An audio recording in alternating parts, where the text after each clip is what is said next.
오늘 말씀은 에베소서 4장 25절에서 32절까지 말씀 우리 함께 보겠습니다. 그런즉 거짓을 버리고 각각 그 이웃과 더불어 참된 것을 말하라. 이는 우리가 서로 지체가 됨이라. 분을 내어도 죄를 짓지 말며 해가 지도록 분을 품지 말고 마귀에게 틈을 주지 말라. 도둑질하는 자는 다시 도둑질하지 말고 돌이켜 가난한 자에게 구제할 수 있도록 자기 손으로 수고하여 선한 일을 하라. 무릇 더러운 말은 너희 입 밖에도 내지 말고 오직 덕을 세우는데 소용되는 대로 선한 말을 하여 듣는 자에게 은혜를 끼치게 하라. 하나님의 성령을 근심하게 하지 말라. 그 안에서 너희가 구원의 날까지 인치심을 받았느니라. 너희는 모든 악독과 노함과 분냄과 떠드는 것과 비방하는 것을 모든 악의와 함께 버리고 서로 친절하게 하며 불쌍히 여기며 서로 용서하기를 하나님의 그리스도 안에서 너희를 용서하심과 같이 하라. 아멘.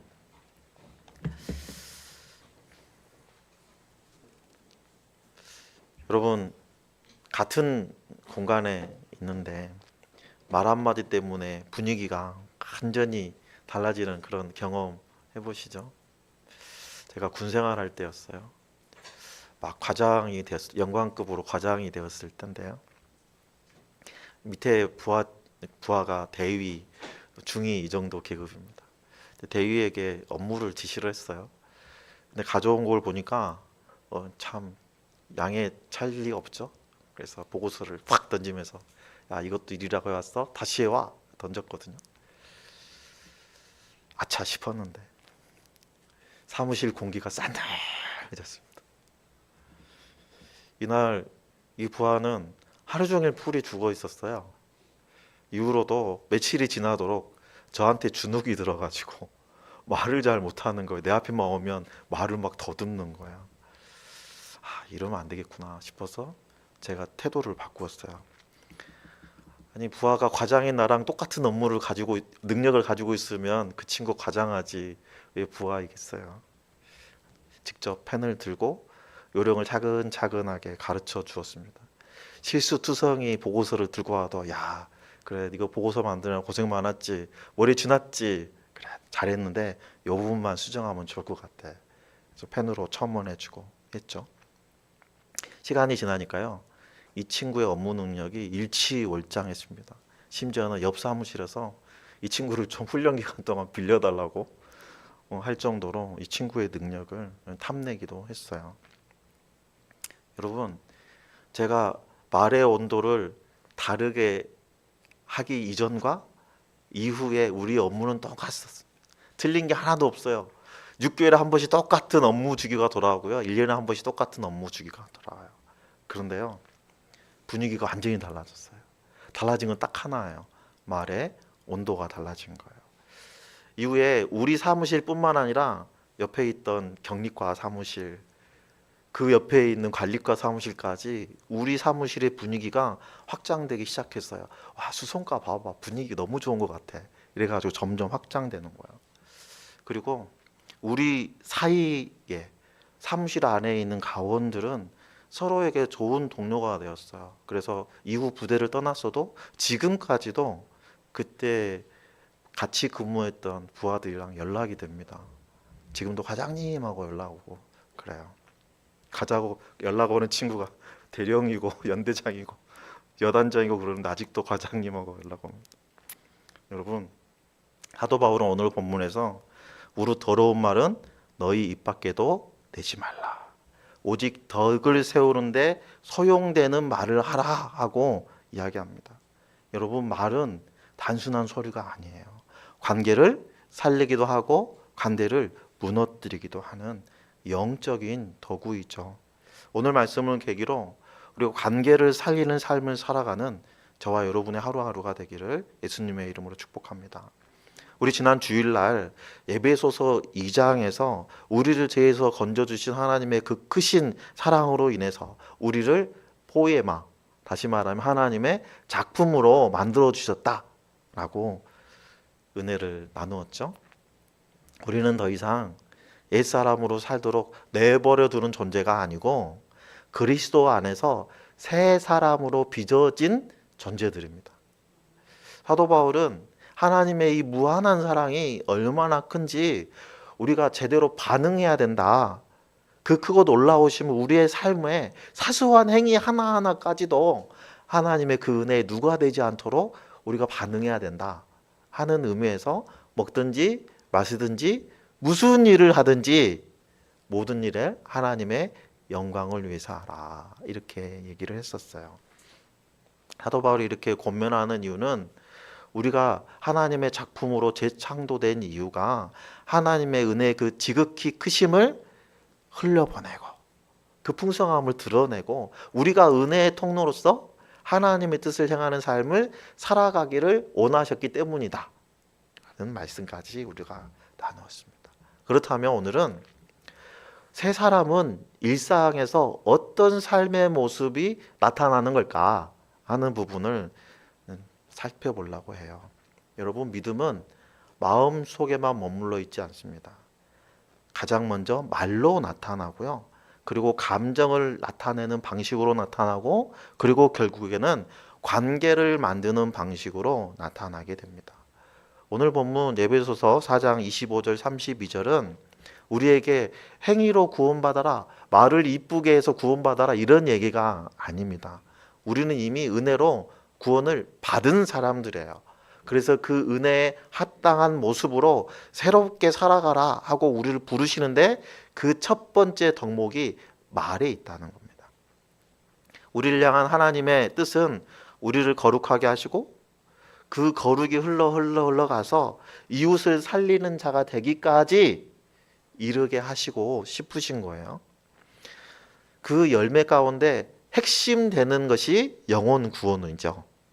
여러분, 오늘 우리가 합독한 우리 에베소서 4장 25절 32절 말씀은 하나님의 성품에 참여한 성도들이 기존의 가치관을 벗어버리고 새롭게 지켜가는 새로운 생활 방식이 무엇인가, 이것을 말씀하고 있어요. 오늘 말씀을 통해서 우리는 우리의 말과 마음과 관계라는 이 세 가지 중요한 요소를 가지고 좀 더 깊게 살펴보려고 해요. 성령께서 우리의 삶에 언어와 감정과 관계를 만져주셔서 교회가 더 따뜻해지고 가정이 더 살아나게 되고 우리의 목장에 활력이 있도록 만들어 주실 거예요.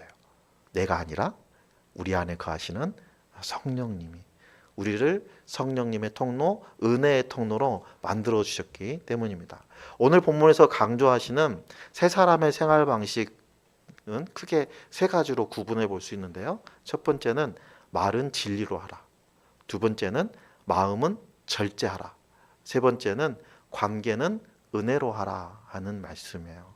하나님의 작품이 된 성도는 먼저 말로 진리를 드러내야 돼요.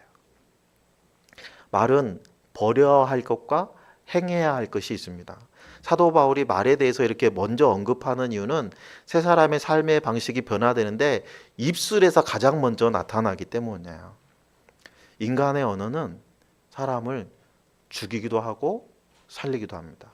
구약 성경에서 인간의 말에 대해서 어떻게 경고하실까요? 잠언 18장 21절에 보면 죽고 사는 것이 혀의 힘에 달렸나니 혀를 쓰기 좋아하는 자는 혀의 열매를 먹으리라.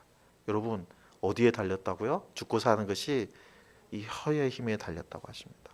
또 말은 칼이 될 수도 있고 약이 될 수도 있어요. 잠언 12장 18절 말씀을 보면 칼로 찌른같이 함부로 말하는 자가 있거니와 지혜로운 자의 혀는 양약과 같으니라, 이렇게 말씀하십니다. 여러분, 말은 에덴 동산의 생명나무와 같은 역할을 할 수도 있고요. 반대로 타락의 통로가 될 수도 있는 것입니다. 그래서 잠언 15장 4절에 온순한 혀는 곧 생명나무이지만 패역한 혀는 마음을 상하게 하느니라, 이렇게 말씀하세요. 여러분, 교회 안에서 성도들이 실족하고 마음이 상하는 일이 어디에서 시작되죠? 말에서 시작되잖아요. 말에서 시작돼요. 말이 가진 능력이 있어요. 긍정적인 측면도 있지만 부정적인 측면도 분명하게 있습니다. 그래서 신약 성경에서는 이 말에 대해서 부정적인 면을 경계하고 있는데요.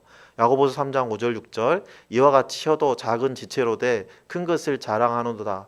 보라 얼마나 작은 불이 얼마나 많은 나무를 태우는가. 혀는 곧 불이요 불의의 세계라. 혀는 우리 지체 중에 온 몸을 더럽히고 삶의 수레바퀴를 불사르나니 그 사르는 것이 지옥불에서 나느니라. 어마어마한 이야기 아닙니까? 무시무시한 이야기죠. 야고보 사도는 인간의 혀를 작은 불, 불의의 세계, 온 인생을 파괴하는 불씨, 그리고 나아가서는 지옥의 불과 연결된 도구다라고 이야기하고 있어요. 또 야고보서 3장 8절을 보면요, 혀는 능히 길들일 사람이 없나니 쉬지 아니하는 악이요 죽이는 독이 가득한 것이라. 때론 인간의 혀는 사람을 죽이는 독이 됩니다. 악이 번져가는 통로가 됩니다. 때로는 성도들의 믿음과 말과 행동으로 충분히 검증되는 것이 믿음이에요. 우리의 말을 어떻게 하는가? 우리의 말이 사람을 살리는가? 우리의 말이 사람을 실족시키는가에 따라서 우리의 믿음의 성장도, 성숙도를 확인할 수 있다는 거예요. 그렇다면 예수님은 이 인간의 말에 대해서 뭐라고 하십니까? 마태복음 12장 37절 내 말로 의롭다함을 받고 내 말로 정죄함을 받으리라. 말이 뭐가 된다는 거예요? 심판의 기준이 된다는 거예요. 우리의 말이 우리를 심판하는 기준이 된대요. 아무 생각 없이 내뱉는 내 말로 인해서 내가 심판을 받기도 하고 상을 받기도 한다는 겁니다. 그리고 마태복음 5장 22절에 보면 나는 너에게 이르노니 형제에게 노하는 자마다 심판을 받게 되고 형제에 대하여 나가라 하는 자는 공회에 잡혀가게 되고 미련한 놈이라 하는 자는 지옥불에 들어가게 되리라. 여러분, 예수님께서 이렇게 강력하게 말씀하신 게 많지 않습니다. 형제에게 욕하는 사람은 지옥불에 떨어지게 될 것이라고 말씀하세요. 예수님께서는 형제에게 욕하는 것은 곧 살인에 해당된다라고 말씀하시거든요. 여러분, 말로 실족하는 거예요. 예수님께서는 믿음이 연약한 자를 실족해 하는 자의 죄가 얼마나 큰지 연자맥도를 목에 메고 바다에 던져지는 게 나으리라 하는 말씀으로 그 죄의 심각성을 이 극단적인 비유로 말씀해 주셨죠. 여러분, 이 부분은요 공관복음 세 군데서 다 나옵니다. 그만큼 중요하다는 거예요. 실족하게 하는 것은 꼭 말뿐이다 라고 할 수는 없지만 실족한 사람은 대부분 말 때문에 상처를 받는다는 거예요. 내가 상처 주는 말과 상처 주는 행동과 상처 주는 태도를 보여서 누군가의 신앙이 약해지거나 죄에 빠지거나 떠나는 일이 발생하면 그 일은 매우 심각한 죄가 된다는 것을 우리는 자각해야 합니다. 그래서 사도 바울은 버려야 할 말을 거짓과 더러운 말과 상처 주는 말이라고 세 가지를 꼽고 있는 거예요. 반대로 꼭 해야 되는 말이 있어요. 참된 말과 덕을 세우고 은혜를 끼치는 말이에요. 오늘 본문 29절에 무릇 더러운 말은 너희 입 밖에 내지 말고 어떻게 하라고요? 오직 덕을 세우는 데 소용되는 대로 선한 말을 하여 듣는 자들에게 은혜를 끼치게 하라.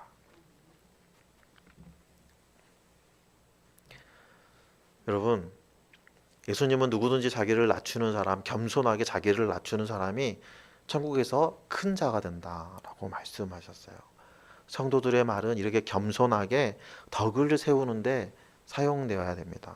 실족하게 하지 않는 겸손과 사랑과 섬김과 양심의 배려로 지체들을 일으켜 세워줄 수 있는 거예요. 스가랴서 8장 16절에는요 이렇게 얘기해요. 너희가 행할 일은 이러하니라. 너희는 이웃과 더불어 진리를 말하며 너희 성문에서 진실하고 화평한 재판을 베풀어라. 여러분, 성도는 어떤 존재라고요? 진리를 말하는 존재예요. 두 번째, 우리는 말과 함께 마음을 다스려야 됩니다. 26절 말씀을 보면요, 분을 내어도 죄를 짓지 말며 해가 지도록 분을 품지 말라 하고 하시죠. 성도들에게 화를 내지 말라 말씀하시는 게 아니에요. 성도들도 사람들이고 감정을 가지고 있잖아요. 화를 낼 수 있어요. 그거는 오히려 지극히 정상적이고 자연스러운 모습입니다. 그런데 뭘 하지 말라고요? 분노를 품지 말라고. 앙심을 품지 말라는 거예요. 왜냐하면 분노를 품으면 마귀에게 틈을 주기 때문에 앙심을 품지 말라는 거예요. 시편 4편 4절에 보면 너희는 떨며 범죄하지 말지어다. 자리에 누워 심중에 말하고 잠잠할지어다 라고 말하는데, 여기서 떨며 라고 번역된 이 단어가요, 분노하다 라는 단어를 해요. 여러분, 분노는 곧 범죄로 이어진다 라는 것을 강조하는 말씀이죠. 그래서 분노의 감정은 즉시 해결해야 되는 영적인 문제인 거예요. 단순한 감정의 문제가 아닙니다. 그래서 예수님은 분노의 감정을 품게 되는 근본 원인을 마음에서 찾고 있어요. 마태복음 12장 34절 35절에 보면 뭐라고 하십니까? 독사의 자식들아, 너희는 악하니 어떻게 선한 말을 할 수 있느냐? 이는 마음에 가득한 것을 입으로 말함이니라. 선한 사람은 그 쌓은 선에서 선한 것을 내고 악한 사람은 그 쌓은 악에서 악한 것을 내느니라. 아멘. 여러분, 예수님께서는 분노를 품는 그 마음, 앙심을 품는 그 마음, 그거는 도덕적인 문제가 아니라 심령의 문제로 봤어요. 말은 어디서 나온다고요? 마음에서 나온다. 따라서 말에 분노가 서려 있다면 그건 입의 문제가 아니라 마음의 문제, 영적인 문제라는 거예요.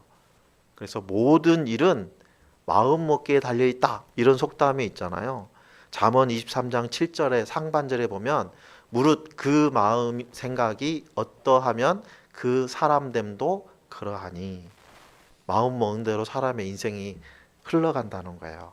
사람은 마음 품은 대로 살아간다는 거예요.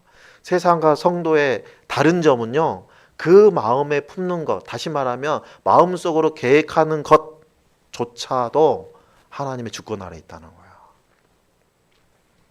결국 마음은 삶으로 드러나게 되어 있어요. 그래서 잠언 4장 23절에 모든 지킬 만한 것 중에 더욱 내 마음을 지키라. 생명의 근원이 이에서 남이니라. 여러분, 삶의 방향, 말의 내용, 행동의 결과 어디서 나온다고요? 어디서 시작된다고요? 마음에서 흘러나오는 것입니다. 그래서 우리는 말과 마음을 절제할 줄 알아야 돼요. 진리를 말하고 마음을 절제할 줄 아는 이 사람은 은혜 안에서 관계를 만들어갈 수 있어요. 세 번째 우리가 기억해야 될 것은 은혜 안에서 관계를 만들어서 성령을 기쁘게 하는 삶을 살아야 돼요. 하나님의 원하시는 관계를 만들기 위해서 성도들이 버려야 될 게 있어요. 31절, 너희는 모든 악독과 노함과 분냄과 떠드는 것과 비방하는 것을 모든 악의와 함께 버리라고 말씀하세요. 이 31절을 새한글 성경로 보면 모든 앙심과 분노와 노여움과 소리지름과 모독은 온갖 나쁜 짓과 함께 여러분한테서 다 치워버리시기 바랍니다. 새한글 성경이 그 원어의 뉘앙스에 좀 더 가까운 것 같아서 소개시켜 드립니다. 여러분, 왜 이것을 버리라고 하시죠? 이 모든 것은 다 관계를 깨뜨리는 것이기 때문에 버리라고 하는 거야. 여러분, 사기를 당하거나 중요한 물건을 도둑 맞았어요. 그럼 어떻게 되죠? 일상이 무너지죠. 심하면 가정이 깨져요. 전세 사기 사건이 한동안 사회적인 물의를 일으켰잖아요. 그 전세 사기를 당한 피해자들의 삶은 어떠했습니까? 삶의 바탕이 사라지는 거잖아요. 그렇죠? 여러분, 도움이 필요할 때 공동체의 도움을 받는 것은 은혜입니다. 당연히 교회는 이렇게 어려움 당하는 지체들이 있다면 살피고 돌봐야 될 책임도 있어요. 그런데 그 대상자가 일할 수 있는데도 책임을 회피하면서 도움에 기대어 살고 있는 그 의존, 그거는요, 공동체를 병들게 해요. 좀 과도하게 표현하면요, 일할 수 있는 능력이 있음에도 불구하고 고의적으로 다른 사람의 도움을 습관적으로 받는 거는요, 사기나 도둑질이나 다름이 없습니다. 사도 바울은 일할 수 있는데도 고의적으로 일하지 않는 사람을 돕지 말라 강력하게 말씀하세요. 데살로니가후서 3장 10절은 뭐라고 하십니까? 누구든지 일하기 싫어하거든 먹지도 말게 하라. 관계를 완전히 끊으라는 얘기입니다. 여러분, 게으름은요 의존과 무질서를 키웁니다. 또한 하나님보다 사람을 더 의지하게 만들어서 공동체를 우상화시켜 버려요. 예수님은 호기심이나 그 이기적인 동기로 신앙을 이용하려는 그 태도를 책망하시는 거예요. 동시에 진짜 고통 속에 있는 사람을 향해서는 예수님은 항상 긍휼로 다가가셨습니다. 그러므로 도움은요 무조건 주는 게 아니에요. 회복을 향한 사랑으로 줘야 되는 거예요. 그래서 예수님은 38년 된 병자에게도 당장 일어나 걸으라고 하지 않으셨죠? 뭐라고 물어보셨죠? 내가 낫고 싶으냐고 물어보셨어요. 그의 자유의지를 물으시고 그 질문을 통해서 그 사람의 굳어버린 그 체념을 깨트려 주시고 회복을 향한 마음을 다시 세워주신 거예요. 성경은 도움이 죄가 되는 순간에 대해서 경계하라 합니다. 선의의 도움을 죄로 만드는 것은 은혜를 도둑질하는 거예요. 성경은 무조건 도우라고 말씀하지 않으십니다. 참된 사랑은 분별을 동반하는 거예요. 이러한 분별이 없이 공동체를 믿음으로 세울 수가 없습니다. 참된 사랑을 가지고 있는 성도들은 온갖 앙심과 분노와 노여움과 소리짖음, 그 모독과는 분명히 거리가 먼 사람들이에요. 참된 사랑을 가지고 있는 성도는 자신이 땀 흘려 수고한 것을, 그래서 얻은 것을 나누는 삶을 살아갑니다. 섬기는 삶을 살아가는 성도들은요 친절과 긍휼과 용서의 성품을 가지고 있어요. 어떻게 하면 이러한 성품을 가지고 살아갈 수 있을까요? 오늘 32절에 뭐라고 말씀하십니까? 서로 친절하게 하며 불쌍히 여기며 서로 용서하기를 하나님이 그리스도 안에서 너희를 용서하심과 같이 하라. 이 말씀은요 새로운 피조물이 된 하나님의 작품인 성도들은 감정이 아니라 은혜로 관계를 만들어가는 사람들이라는 거예요. 저 사람 나 싫은데 하고 거부하는 게 아니에요. 하나님의 은혜로 포용할 수 있었다는 거예요. 오늘 말씀을 통해서 우리는 9가지 행동 과제를 찾아볼 수 있어요. 오늘 본문에서 새로운 피조물로서 갖춰야 될 그 행동 덕목은 크게 3가지, 친절과 긍휼과 용서입니다. 그리고 이 각각 3가지에서 또 3가지씩의 과제를 도출해 볼 수 있어요. 서로 친절하게 하며 하신 이 친절의 덕목에서는요 먼저 첫 번째는요 하루 한 번 먼저 인사하고 감사를 표현하는 거예요. 어떻게 한다고요? 먼저 인사하고 감사 표현하시는 거예요. 수고하셨습니다. 고맙습니다. 덕분입니다. 감사합니다. 의도적으로라도 사용하시길 바랍니다. 여러분 가족 간에 이런 말 참 사용 안 하죠? 오글거려서도 안 하잖아요. 그런데 여러분 가족 간에 더 필요한 말이 바로 수고했어요. 고마워. 이 말이 정말 필요한 거예요.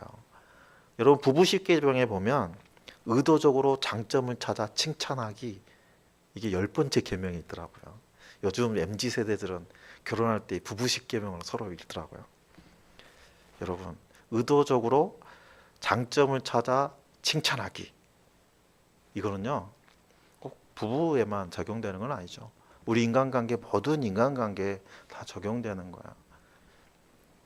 여러분 어떠한 상황에서도 상대방의 좋은 점을 찾아가지고 그 사람의 그 장점을 칭찬해주면 여러분 그 관계가 좋아지겠습니까? 나빠지겠습니까? 왼수가 되겠습니까? 친구가 되겠습니까? 그렇죠. 관계가 좋아져요. 제가 아는 한 권사님은요 지인을 만나잖아요. 그럼 어머 예뻐졌다. 너 저번보다 더 이뻐졌어. 또 이렇게 나이 드신 분을 만나면 어머 권사님 저번보다 더 젊어지셨어요. 비결이 뭐예요? 옆에서 듣는 저는 막 오글오글해요. 입에 발린 말처럼 들려요. 그런데 정작 본인은 듣기 싫지는 않으신가 봐요. 분위기가 좋아져요. 여러분, 우리 오군사님 교회 오시면 항상 먼저 인사하세요.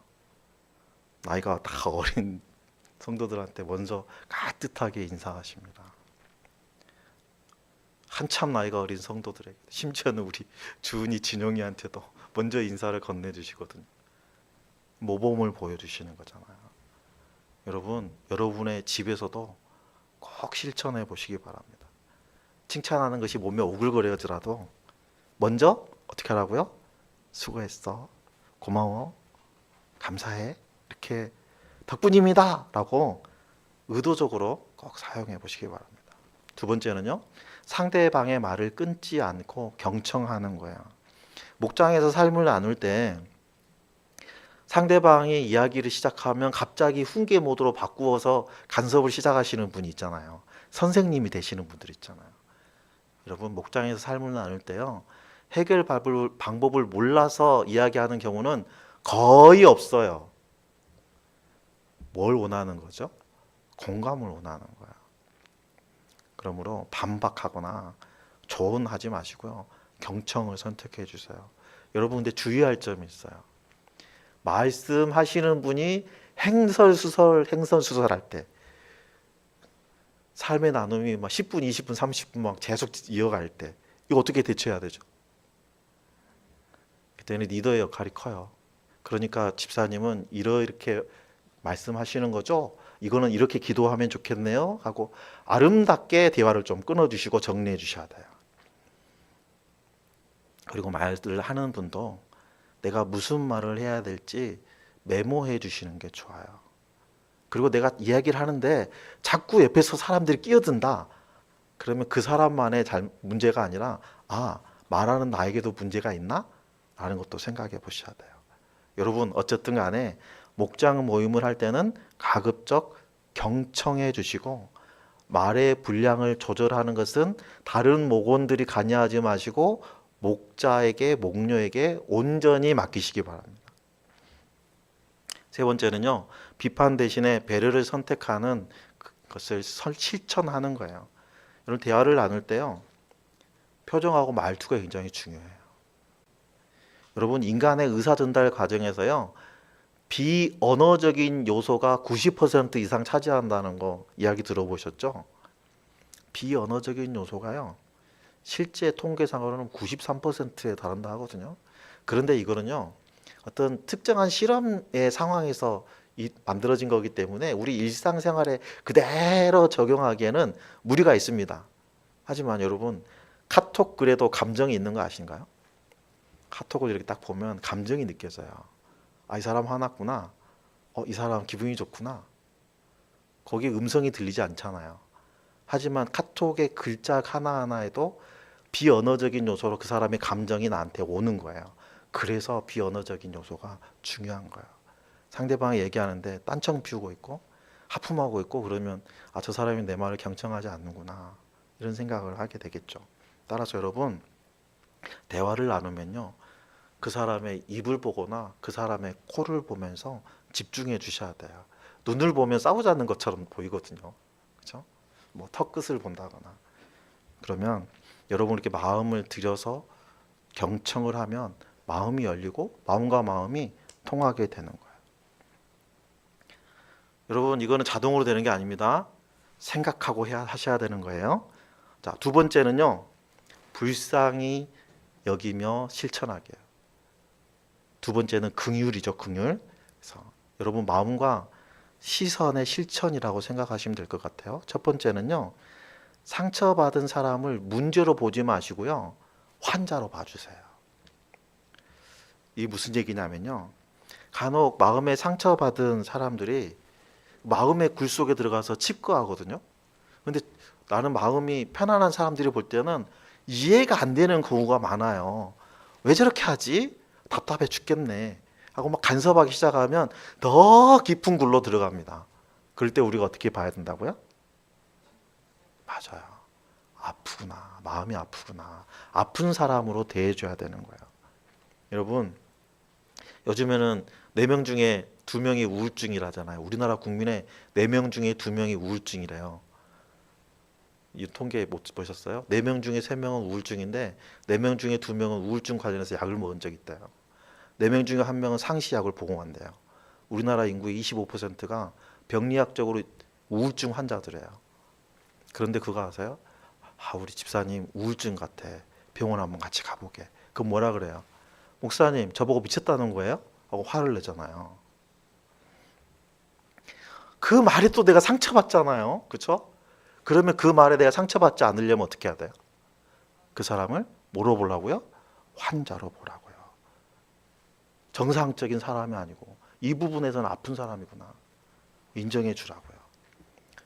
그리고 두 번째는요. 판단하기 전에 한 번 더 사정을 물어보거나 그럴 만한 사정이 있을 거라고 생각해 주세요. 일단 판단과 해석을 좀 뒤로 유보시켜 주세요. 친구 사이에도 서운한 일이 생길 수 있잖아요. 그때 필요한 건 뭐냐면요. 그럴 만한 사정이 있겠지라고 생각하는 거예요. 한 번도 약속 시간에 늦지 않은 사람이 있었어요. 친구한테 연락을 해보니까 아직 출발도 안 했다는 거야. 그럼 어떻게 화가 확 나죠? 야, 너 뭐 하는데 이렇게 화가 나면 화를 내버리면 이 친구 만날 수 있어요? 없어요? 어렵겠죠.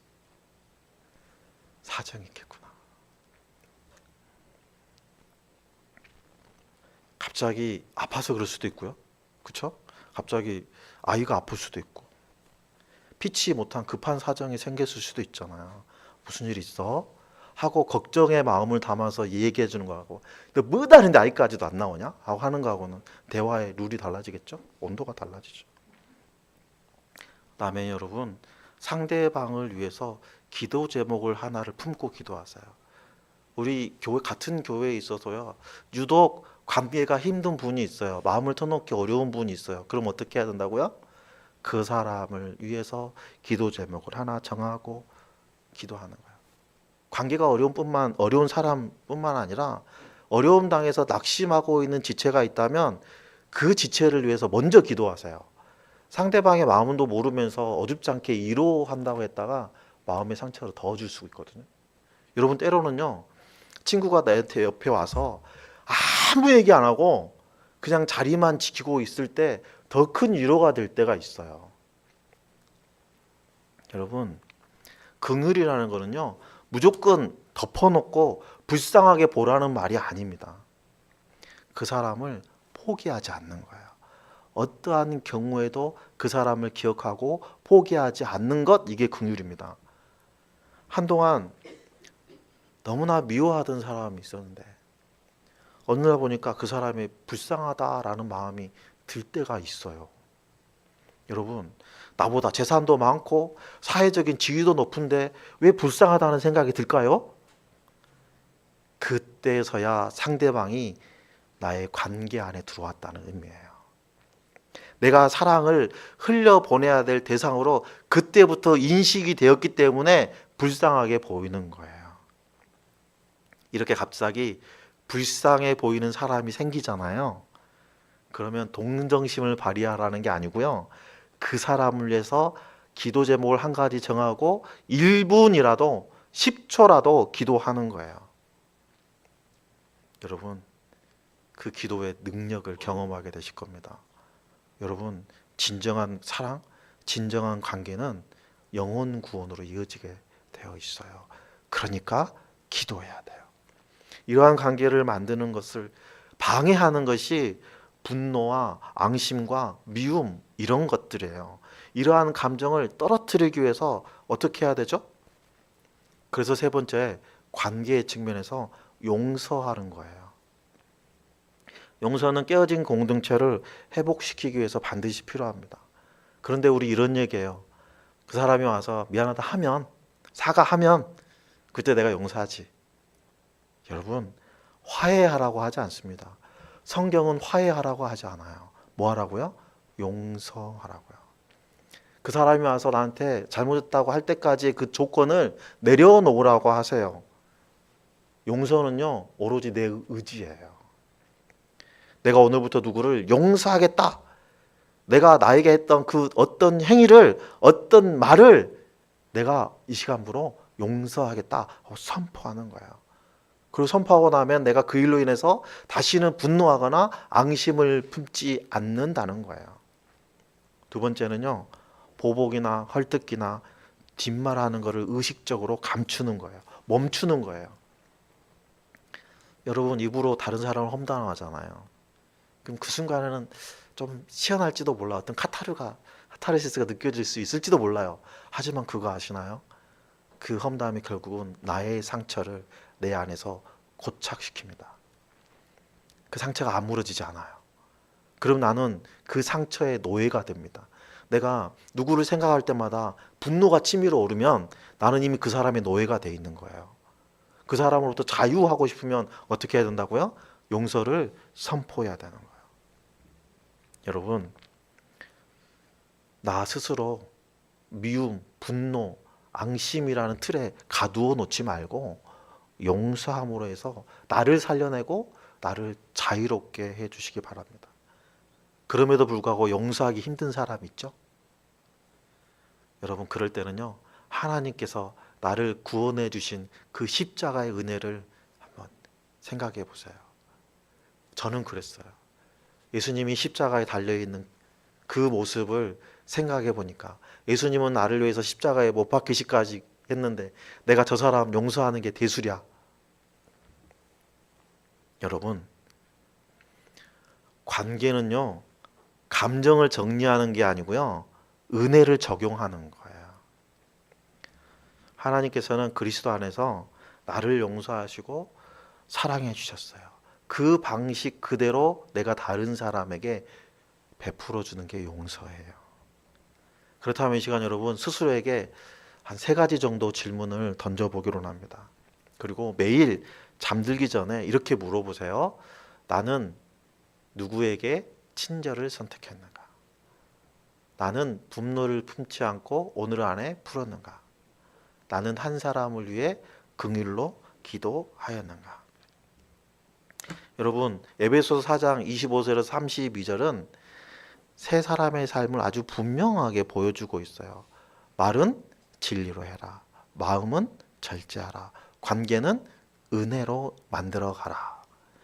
이 말씀을 우리가 지키기 위해서 우리가 억지로 좋은 사람인 척 하라고 말씀하시는 게 아니에요. 하나님이 우리를 그리스도 안에서 용서하시고 살려주셨기 때문에 우리의 삶이 그 은혜에 반응하는 거예요. 용서받은 사람이 용서를 배우죠. 은혜 받은 사람이 은혜를 알고 흘려보낼 수 있는 거예요. 이것이 새 사람이 갖는 자연스러운 새로운 삶의 방식입니다. 새로운 삶의 열매예요. 그러므로 오늘 밤부터 여러분에게 나누어 드린 실천표 있죠? 목자 목녀들은 목장마다 이렇게 목장용 7일 실천표라는 거 하나 가져가시고요. 개인분들은 개인용 7일 실천표라는 거 한 장씩 꼭 받아가셔요. 그래서 목장의 나눔 질문에 보시면 3가지가 있어요. 나는 이번 주 가장 어려웠던 실천은 무엇이었나요? 작은 순종의 관계 어떤 변화를 만들었나요? 다음 주에도 계속 이어가고 싶은 한 가지 실천은 무엇인가요? 이번 주 목장에서 나눔하실 때 이거 한번 해보세요. 계속 하라는 얘기 아닙니다. 이번 한번 해보세요. 그리고 여러분, 개인 실천표에 보면 3가지가 있어요. 오늘의 3가지 순종, 친절과 절제와 긍휼의 1가지씩, 그리고 7일 실천표가 있어요. 이 7가지를 한꺼번에 하는 게 아니라 첫날은 1번, 두 번째 날은 2번, 세 번째 날은 3번 이렇게 하는 거예요. 그리고 매일 저녁에 아까 우리가 함께 나눴던 것처럼 3분 정도 점검해 보는 거예요. 나는 오늘 감사와 격려의 말로 친절을 선택했는가? 나는 분노를 품지 않고 오늘 안에 다 풀었는가? 오늘 나는 한 사람을 위해 긍휼로 기도했는가? 한번 점검해 보시는 거예요. 그리고 7일이 지났어요. 그럼 7일이 지났을 때 내게 느껴지는 가장 큰 변화가 무엇인지를 아래 한번 적어보세요. 이 실천표는 여러분들 꼭 챙겨가시기 바랍니다. 여러분, 먼저 인사하고 감사 격려 말 한마디 하기, 분노 품지 말고 오늘 안에 다 풀기, 한 사람을 정해서 긍휼로 1분 이상 기도하기. 여러분, 마음에 일어나는 악독과 모독을 버리고 친절과 긍휼과 용서로 성령을 기쁘시게 하는 삶을 살기를 원합니다. 여러분은 우리가 완벽해서 이런 걸 하자고 하는 게 아니에요. 우리 안에 성령이 계시기 때문에. 성령께서 우리를 구원의 날까지 인쳐 주셨으니까 우리의 혀를 다스리고 우리의 마음을 새롭게 하고 우리의 관계를 새롭게 해 주실 것이니까 우리는 작은 실천을 해보는 거예요. 이번 한 주, 남은 한 주, 또 다음 수요일 오실 때까지 에베소 4장 25절에서 32절 이 작성한 실천표, 점검표대로 실천하는 이 작은 순종이요, 교회를 살리고 목장을 살리고 그리고 가정을 살리고 무엇보다도 우리를 새 사람답게 세워줄 것입니다. 하나님께서 그리스도 안에서 우리를 용서하신 것 같이 서로를 용서하며 말로 살리고 마음으로 지키고 관계로 은혜를 흘려보내는 저와 여러분들 다 되시기를 예수님의 이름으로 축원합니다.